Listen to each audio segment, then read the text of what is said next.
मार्च 1994ची गोष्ट आहे. Famous cricketer Azharuddin मोहम्मदच्या गर्लफ्रेंडला फॅशन शो करण्यासाठी 1 करोड रुपयांची गरज असते. तो पैशांसाठी कुठे सोय होते का हे पाहत असतो. आणि असंच एके दिवशी अझर मद्रासमधील हॉटेलमध्ये अजय शर्माला भेटतो. हा अजय शर्मा म्हणजे इंडियन क्रिकेट टीममधला खेळाडू होता आणि अझर त्या टीमचा कॅप्टन. त्या रात्री दोघं एकाच हॉटेलमध्ये थांबलेले होते. यावेळी अझर अजय शर्माला विचारतो की मला असा एक फॅशन शो करायचा आहे आणि त्यासाठी मला लवकरात लवकर 1 करोड रुपये लागत आहेत. अजय शर्मा या संधीची वाट पाहूनच होता. तो अझरुद्दीनला सांगतो की एम के गुप्ता नावाचा एक माणूस आहे जो तुम्हाला लगेच 1 करोड रुपये देऊ शकतो. फक्त त्याचं एक काम करावे लागेल. अजय शर्माच्या सांगण्यावरून अझर ते एम के गुप्ताला जाऊन भेटतो. एम के गुप्ता हा एक अट्टल सट्टेबाज आणि अंडरवर्ल्डशी धागेदोरे असणारा माणूस होता. तो अझरला त्या दिवशी 50 लाख रुपये देतो आणि काम झाल्यानंतर बाकीचे 50 लाख देण्याचा वायदा करतो.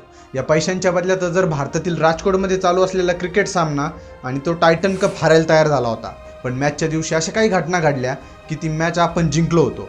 तेव्हा नेमकं काय घडलं होतं आणि तेव्हापासून भारतीय क्रिकेट इतिहासात घडलेल्या मॅच फिक्सिंग कशा झाल्या आणि आजही त्या होतात का हे सविस्तर पाहूयात या व्हिडिओमध्ये. 1994 मध्ये श्रीलंकेच्या कोलंबोत भारत विरुद्ध पाकिस्तान सिंगर कपसाठी मॅचेस चालू होत्या. त्यावेळी भारतीय टीममध्ये कपिल देव, अझर, सचिन तेंडुलकर, मनोज प्रभाकर यांसारखे खेळाडू खेळत होते. त्या मॅचेस झाल्यानंतर 3 वर्षांनी म्हणजे 11 जून 1997 रोजी मनोज प्रभाकरने आउटलुक मॅगझिनला इंटरव्ह्यू देताना म्हटले होते की मॅचमध्ये हळूहळू खेळण्यासाठी व ती मॅच हारण्यासाठी आपल्याच टीममधल्या एका खेळाडूने मला 25 लाख रुपये ऑफर केले होते. आणि या एका स्टेटमेंटमुळे अख्ख्या भारतात तणावाचं वातावरण निर्माण झालं होतं. या प्रकरणाची चौकशी करताना त्यावेळीचे BCCIचे अध्यक्ष IS बिंद्रा यांनी काही आरोप केले होते. ते म्हटले होते की ज्या प्लेयरनी मनोज प्रभाकरला 25 लाख रुपये ऑफर केले होते तो क्रिकेट जगतातला आयकॉनिक हिरो आहे. त्याला आपण भारताचा मायकल जॉर्डन म्हणतो आणि तो दुसरा तिसरा कोणीही नसून कपिल देव आहे. आणि या आरोपानंतर देशभरातून या प्रकरणाची चौकशी व्हावी अशी मागणी उठू लागली. आणि त्यावेळेसचे चीफ जस्टिस ऑफ इंडिया म्हणजे सुप्रीम कोर्टाचे मुख्य न्यायाधीश माननीय यशवंत विष्णू चंद्रचूड यांनी या प्रकरणाची संपूर्ण चौकशी केली व एक रिपोर्ट तयार केला ज्याला चंद्रचूड रिपोर्ट सुद्धा म्हणतात. त्या रिपोर्टनुसार आपल्या टीममध्ये असे अनेक खेळाडू आहेत जे की सट्टा, मॅच फिक्सिंग, स्पॉट फिक्सिंग करतात आणि खेळाप्रती बेईमान होऊन पैसा कमवतात. हा रिपोर्ट आल्यानंतर या खेळाडूंना शिक्षा व्हावी म्हणून मागणी पण झाली. पण आपल्या देशातील संविधानामध्ये दुर्दैवाने अशा गुन्ह्यांना शिक्षा देण्यासाठी कलमच नाही. त्यामुळे तुम्ही पाहत असाल की आजकाल कोणीही मॅच फिक्सिंग जरी केली आणि पकडलं जरी त्याला तरी जास्तीत जास्त BCCI त्याला बॅन करतं. पण कोणतंही कोर्ट त्यांना तुरुंगवासाची शिक्षा देऊ शकत नाही कारण आपल्या संविधानात तसं प्रावधानच नाही आहे. 2000 सालच्या या टाईम पिरियडमध्ये देशात खूप साऱ्या घडल्या होत्या, काही घडून गेल्या होत्या.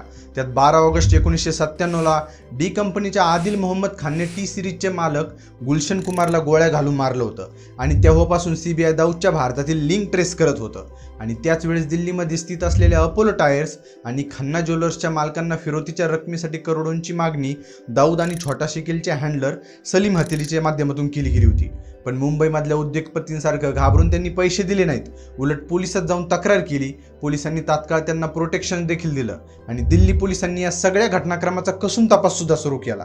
एक मिनिट, तुम्ही म्हणत असाल की हे क्रिकेट फिक्सिंगच्या व्हिडिओमध्ये पोलीस तपासाचं कशाला सांगायला लागलाय. पण थोडा वेळ थांबा. पोलीस फिरवतीच्या रकमेची चौकशी करत होते पण त्यांना आत्तापर्यंतचा सर्वात मोठा क्रिकेट फिक्सिंग स्कॅम सापडला होता आणि ही त्याची बॅक स्टोरी आहे. त्यामुळे नीट ऐका. दिल्ली पोलीस सलीम हथेलीला लगेच पकडून जेलमध्ये टाकू शकत होते पण त्यांना त्याच्या लिंक दाऊदपर्यंत आहेत की नाही आणि असतील तर त्याचे पुरावे दिल्ली पोलीस शोधत होते. म्हणून सलीम हथेलीचा फोन टॅप करून ते ऐकत होते आणि हे काम दिल्ली पोलिसातील इन्स्पेक्टर ईश्वर सिंग करत होते. त्यावेळी त्यांच्या तपासात असं समोर आलं की सलीम हथेलीने अपोलो टायर्सच्या मालकांना ज्या फोन नंबरने फोन केला होता तो BSNLचा नंबर गुलशन कुमारचे भाऊ कृष्ण कुमार हे पूर्वी वापरत असायचे. आणि या लिंकवरून पोलिसांना वाटले की गुलशन कुमारच्या हत्येमागे डी कंपनीचा हात असेल. मग यात अजून काही लिंक आपल्याला सापडू शकते. म्हणून पोलिसांनी 2 कॉन्स्टेबल रात्रंदिवस कृष्ण कुमारचा फोन टॅप करायला ड्युटीवर लावलं होतं. त्यानंतर काही दिवस उलटून गेले पण पोलिसांना काही दाऊदची लिंक सापडलीच नव्हती. कृष्ण कुमार फोनवर काही जास्त बोलत नव्हते. पण कृष्ण कुमारांचा मित्र संजीव चावला लंडनवरून मुंबईला आला आणि त्याने कृष्ण कुमारचा फोन वापरण्यासाठी घेतला. म्हणजे आता दिल्ली पोलीस कृष्ण कुमार नाही तर टेक्निकली संजीव चावला यांचा फोन टॅप करत होतं. संजीव चावला पण दिवसभर क्रिकेटच्या गप्पा फोनवर करत होता. शेवटी ते दोन्ही कॉन्स्टेबल वैतागले आणि त्यांनी त्यांच्या वरिष्ठांना फोन टॅपिंगचा सगळा रिपोर्ट सुपूर्द केला. त्यात त्यांनी म्हटलं होतं की सलीम हथेली, संजीव चावला हे दोघं दिवसभर क्रिकेट मॅचेसबद्दल बोलत असतात कोण जिंकेल कोण हारेल या सगळ्या गोष्टी ते करत असायचे. आणि त्यांच्यात एखाद्या दिवशी चांगली इंग्रजी बोलणारा फॉरेनर पण बोलायचा असं रिपोर्टमध्ये त्यांनी नमूद केलं होतं. या घटनेनंतरही काही दिवस उलटले आणि फोन टॅपिंग करणाऱ्या कॉन्स्टेबलपैकी एक त्याच्या घरी टीव्हीवर क्रिकेट पाहत होता. मॅच सुरू झाल्यानंतर काही वेळाने साऊथ आफ्रिकेचे कॅप्टन हेन्सी क्रॉन्जे कॉमेंट्री बॉक्समध्ये कॉमेंट्री करायला येतात आणि या हेन्सी क्रॉन्जेचा आवाज ऐकून तो कॉन्स्टेबल एकदम आश्चर्यचकित होतो. त्याला पटकन क्लिक होते की गेले काही दिवस फोनवर ज्याचा आपण रात्रंदिवस ऐकत होतो तोच आवाज सेम या कॉमेंट्री करणाऱ्या खेळाडूचा येत आहे. त्याने लगेच पोलीस स्टेशन गाठून सगळा प्रकार त्यांच्या वरिष्ठांना कळवला. त्यांनी तो एकदम सिरियस घेतला आणि पुढचा तपास सुरू केला. नंतर त्यांच्या असं लक्षात आलं की सलीम हथिली, संजीव चावला आणि हेन्सी क्रॉन्जे हे तिघं मॅचचे एक दिवस आधी जे बोलत आहेत ते सगळं दुसऱ्या दिवशी घडत आहे आणि हे सगळं एकदम धक्कादायक होतं. अपोलो टायर्स आणि खन्ना ज्वेलर्सच्या तपासात दिल्ली पोलिसांना चमत्कारिक पद्धतीने क्रिकेट फिक्सिंगचे रॅकेट सापडलं होतं आणि यात हर्षल गिब्स, निक्की, पीटर स्ट्रेडॉम, हेन्सी क्रॉन्जे असे अनेक दिग्गज खेळाडू अडकले होते. दिल्ली पोलिसांकडे या मॅच फिक्सिंगचे सगळे पुरावे आले होते, पण चालू सिरीज बंद करून दुसऱ्या देशातील खेळाडूंवर आरोप लावले तरी दोन देशांमधील संबंधात कटुता येऊ शकते, म्हणून त्यांनी सिरीज संपण्याची वाट पाहिली. आणि सिरीज संपायच्या 4 दिवस आधी हेन्सी क्रॉन्जे आणि संजीव चावलाचा परत एक फोन होतो. या फोनवर हेन्सी क्रॉन्जे संजीवला सांगत असतो की निक्की, पीटर, हर्षल गिब्स हे तिघं 20 रनाच्या आत आऊट होतील. पण दुसरीकडून संजीव चावला म्हणतो की जर भारताची पहिली बॅटिंग आली तर काय होईल. याचं उत्तर देताना हेन्सी म्हणतो की भारताची टीम 250 रनाच्या वर जाणार नाही आणि हे सगळं दुसऱ्या दिवशी खरं ठरतं. हर्षल गिब्स 19 रनावर आऊट होतो तर निक्की 14 आणि पीटर अवघ्या 1 रन करतो तरी ती मॅच साऊथ आफ्रिका जिंकतं. ही सिरीज संपल्यानंतर दिल्ली पोलिसांकडून सर्व पुराव्यानिशी त्या खेळाडूवर मॅच फिक्सिंगचे आरोप लावण्यात येतात. हे आरोप लावल्यानंतर दोन्ही देशात एकदम खळबळ उडते आणि साऊथ आफ्रिकेचे सरकारने त्यांच्या क्रिकेट बोर्ड सोबत घेऊन एक लगेच कमिटी गठीत करून हेन्सी क्रॉन्जेची चौकशी सुरू केली. सुरुवातीला क्रॉन्जे हे सगळं खोटं आहे, मला फसवलं जातंय असं म्हणत होता, पण थोडा दबाव टाकल्यानंतर त्याने हे सगळं पैशासाठी केल्याचं कबूल केलं. त्यांनी यासोबत अजून माहिती देताना म्हटलं की मला ज्यांनी पैसे दिले ते एम के गुप्ताची व माझी भेट भारताचे कॅप्टन अझरुद्दीनने करून दिली होती आणि एम के गुप्ताने एक मॅच हारण्यासाठी मला सुरुवातीला $30,000 दिले आणि नंतर कोण बॉलिंग करणार कोण खेळणार अशा छोट्या छोट्या गोष्टी त्याला आधी सांगायचे.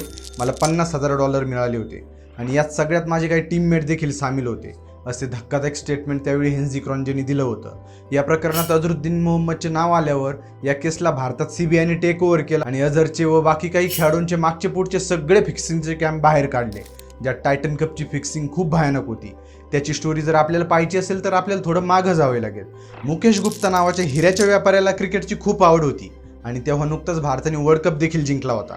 म्हणजे 1988चा जो काळ होता तो रोज रणजीसारख्या डोमेस्टिक मॅचेस बघायला जायचा आणि जे खेळाडू चांगले खेळत आहेत त्यांच्याशी मैत्री करायचा आणि त्यांना काही पैसे द्यायचा. हे काम त्याला अंडरवर्ल्डमधील माफियाने दिलं होतं. त्यांचा प्लॅन होता की गरीब व टीम इंडियामध्ये सिलेक्शन होईल अशा खेळाडूंशी मैत्री करायची, त्यांना आर्थिक मदत करायची आणि त्यांचं एकदा की सिलेक्शन झाले मग तेच खेळाडू मॅच फिक्सिंग, स्पॉट फिक्सिंग करायला आपल्याला मदत करतील. आणि यात मुकेश गुप्ता ग्राउंडवरचा मेन माणूस होता. त्यांनी त्यावेळी अजय शर्मा या अप्रतिम क्रिकेट खेळणाऱ्या खेळाडूची आर्थिक मदत केली, त्याच्याशी घट्ट मैत्री केली आणि तो अजय शर्मा 1990मध्ये भारतीय संघात सिलेक्ट झाला. तो सिलेक्ट झाला त्याच वर्षी आपली भारतीय टीम न्यूझीलंड दौऱ्यावर गेली होती आणि त्यात अजय शर्मा देखील होता. त्यांनी पहिली मॅच खेळताना सर्व डिटेल डी गँगच्या एम के गुप्ताला दिल्या आणि या माहितीवर हे लोक करोडोंचा सट्टा लावून जिंकत होते. त्यानंतर एक दिवशी अझर आणि अजय शर्मा एका हॉटेलमध्ये एकत्र आले आणि अझरने एक प्रॉब्लेम अजयला सांगितला, जो की मी तुम्हाला व्हिडिओच्या सुरुवातीला सांगितला होता. त्याला त्याच्या गर्लफ्रेंडच्या कार्यक्रमासाठी $1 कोटी लागत होते आणि ते पैसे टायटन कपमधील मॅचेस हारण्यासाठी एम के गुप्ताने अझरला दिले सुद्धा होते. त्यांचा प्लॅननुसार अझरुद्दीन 1 रन करून आऊट झाला तर अजय जडेजा 27 रन करून आऊट झाला. ती मॅच भारत हारणारच होतं, पण सचिन तेंडुलकरने एकट्याने ती मॅच जिंकवली होती. जेव्हा या सगळ्यांची चौकशी करण्यासाठी सचिनला सीबीआयने बोलवले होते तेव्हा सचिन म्हटला की अझरुद्दीन त्याचा बेस्ट परफॉर्मन्स देत नव्हता, तर मनोज प्रभाकर, नयन मोंगिया, अजय शर्मा हे खेळाडू कोणतेही इंस्ट्रक्शन नसताना खूप स्लो खेळत होते, म्हणून मी मॅच संपल्यानंतर त्यांच्याशी बोलणं देखील टाळलं होतं. अझरुद्दीनला जेव्हा तपासासाठी बोलवलं तेव्हा तो सुद्धा मी काहीही केलं नसल्याचं बोलत होता, पण सीबीआयने थोडा दबाव टाकला. त्याच्यासमोर प्रॉपर्टी पेपर्स, गाड्यांची खरेदीची बिलं ही सगळी दाखवली आणि शेजारच्या रूममध्ये एम के गुप्ता बसलेला असल्याचं सांगून तू खरं बोल नाही तर त्याला तुझ्या समोर आणून तुझ्याकडून खरं बोलून घेण्यात येईल असा दम भरण्यात आला. त्यानंतर अझरुद्दीनने जे घडलं ते सगळं खरं सांगितलं आणि शेवटी BCCIने अझरुद्दीनला कायमचं बॅन करून टाकलं. आता आपण 1990 ते 2000 सालापर्यंत झालेली फिक्सिंग पाहिली, आता त्या पुढची पाहू आणि शेवट फिक्सिंग कशी होते याचं उत्तर पाहूयात. 2000 सालानंतर क्रिकेटमध्ये अनेक बदल झाले. त्यामुळे फिक्सिंग करणं थोडं अवघड झालं, कारण कुठूनही कॅमेरे दिसायला लागले. पण त्याआधी फिक्सिंग कशी व्हायची ते सांगतो. फिक्सिंगचे 2 प्रकार आहेत, स्पॉट फिक्सिंग आणि मॅच फिक्सिंग. यात स्पॉट फिक्सिंगमध्ये एखाद्या विकेटवर आधी कोण बॉलिंग करणार आहे किंवा प्लेइंग 11मध्ये टीम प्रेडिक्शनवर पैसे लावले जातात आणि ज्यांनी स्पॉट फिक्सिंग केली आहे ते स्वाभाविक ते पैसा जिंकतात. आता मॅच फिक्सिंग म्हणजे संपूर्ण मॅचेस आपण हारणार की जिंकणार याला मॅच फिक्सिंग म्हणतात. आज भारतात एका अंदाजानुसार फक्त क्रिकेटवर 8,20,000 करोड रुपयांची हेराफेरी या सट्टा बाजारात होते. कित्येक लोक या भयानक गर्दीत अडकतात आणि जेवढी असेल नसेल तेवढी संपत्ती गमवून बसतात. इल्लीगल बेटिंग तर चालतेच चालते, पण लीगल फॅन्टसी ॲप सुद्धा करोडो कमवतात. ते कसे याची डिटेल माहिती मी या व्हिडिओमध्ये सांगितली आहे. तो व्हिडिओ तुम्ही इकडे आय बटनवर क्लिक करून पाहू शकता. 2000 सालानंतरही अनेक दिग्गज नावं या फिक्सिंग प्रकरणात अडकले आहेत. जसं श्रीशांत, चेन्नईची, राजस्थानची टीम मॅनेजमेंट सुद्धा यात अडकली होती. तर तुम्हाला काय वाटतं, जसं पूर्वी रुमाल दाखवून शर्ट वर करून मॅच फिक्सिंग केली जायची तशी आत्ता होत असेल का?